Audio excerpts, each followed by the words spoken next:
জাহিলি যুগের আরবদের চারিত্রিক অবস্থা।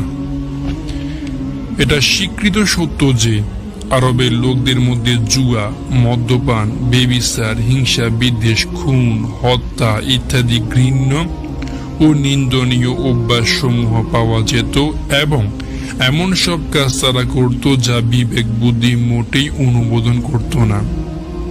তবে তাদের মধ্যে এমন কিছু চারিত্রিক গুণও ছিল যা রীতিমতো বিস্ময়কর। নিচে গুণাবলীর কিছু বিবরণ উল্লেখ করা হলো। 1. দয়া ও দানশীলতা। এটা ছিল আরবদের একটি বিশেষ গুণ। এক্ষেত্রে তাদের মধ্যে রীতিমতো প্রতিযোগিতামূলক মনোভাব লক্ষ্য করা যেত। এই গুণের উপর তারা এত গর্ব করত যে আরবের অর্ধেক মানুষই কবি হয়ে গিয়েছিল। এই ব্যাপারে কেউ নিজের প্রশংসা করত, কেউ অন্য কারোর প্রশংসা করত। কখনো এমন হতো যে প্রচন্ড শীতে এবং অভাবের সময় হয়তো কারো বাড়িতে মেহমান এলো, সে সময় গৃহস্বামীর কাছে একটা মাত্র উটই ছিল সম্বল। গৃহস্বামী আতিথেয়তা করার জন্য সেই পশু জবাই করে দিত। দয়া এবং উদারতার কারণে তারা মোটা অঙ্কের ক্ষতিপূরণ করে নিত এবং সে ক্ষতিপূরণ যথারীতি আদায় করত। এমনই ভাবে মানুষকে ধ্বংস এবং রক্তপাত থেকে রক্ষা করে অন্যান্য ধনী এবং বিশিষ্ট ব্যক্তির উপর নিজের শ্রেষ্ঠত্ব প্রমাণ করে গর্ব করত। এই ধরনের দানশীলতার কারণে দেখা যেত তারা মদ্যপান করায় গর্ব অনুভব করত। মদ পান প্রকৃতপক্ষে কোনো ভালো কাজ ছিল না, কিন্তু মদ পানের ফলে তারা উদার হতে পারত। দান খয়রাত করা তাদের জন্য সহজ হতো, কেননা নেশার গড়ে অর্থ সম্পদ ব্যয় করা মানুষের জন্য কষ্টকর হয় না। এই কারণে আরবের লোকেরা মদ তৈরির উপকরণ, আঙ্গুরের গাছকে করম এবং মদকে বিনতুল করম বলে অভিহিত করত। জাহিলি যুগের কবিদের কবিতার প্রতি লক্ষ্য করলে দেখা যায় তারা গর্ব প্রকাশের ক্ষেত্রে যথেষ্ট মনোযোগী ছিল।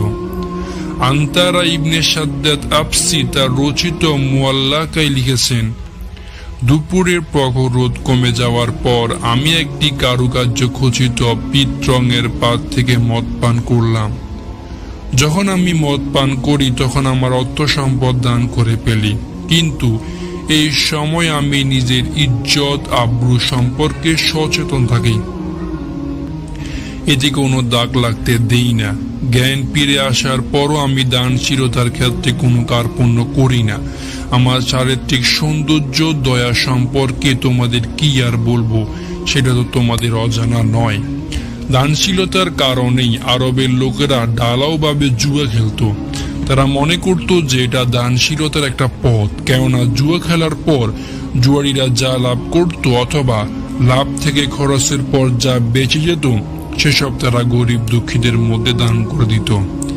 এ কারণে পবিত্র কোরআনে মদ ও জুয়ার উপকারের কথা অস্বীকার করা হয়নি, বরং বলা হয়েছে যে এই দুটো উপকারের চেয়ে অপকার বেশি। আল্লাহ তাআলা বলেন, লোকেরা তোমাকে মদ এবং জুয়া সম্পর্কে জিজ্ঞেস করে, বলো উভয়ের মধ্যে মহাপাপ এবং মানুষের জন্য উপকারও আছে, কিন্তু এদের পাপ উপকারের চাইতে বেশি। 2. অঙ্গীকার পালন। আরবের লোকেরা অঙ্গীকার পালনকে ধর্মের অংশ বলে মনে করত। অঙ্গীকার পালন বা কথা রাখতে গিয়ে তারা জানমালের ক্ষতিকেও তুচ্ছ মনে করত।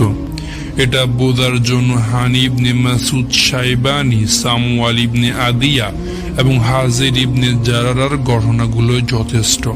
3. আত্মমর্যাদা সচেতনতা। জুলুম অত্যাচার সহ্য করেও নিজের মর্যাদা বজায় রাখা ছিল জাহিলি যুগের পরিচিত একটি চারিত্রিক গুণ। এর ফলে বীরত্ব, বাহাদুরি প্রকাশ করত। তাদের ক্রোধ ছিল অসামান্য, হঠাৎ করে তারা ক্ষেপে যেত।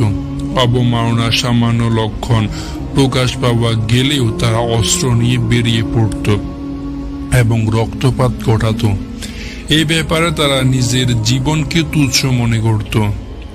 সংকল্প বাস্তবায়ন। জাহিলি যুগের লোকদের একটা বৈশিষ্ট্য ছিল এই যে কোনো কাজ করার জন্য প্রতিজ্ঞা করলে সে কাজ থেকে তারা কিছুতেই দূরে থাকত না, কোনো বাধাই তারা মানত না। জীবন বিপন্ন হলেও সেই কাজ তারা সম্পাদন করত। 5.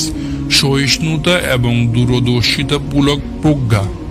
এটাও আরবের লোকদের একটা মহৎ গুণ, কিন্তু বীরত্ব এবং যুদ্ধের জন্য সব সময় তৈরি থাকার কারণে এই গুণ তাদের মধ্যে ছিল দুর্লভ। 6.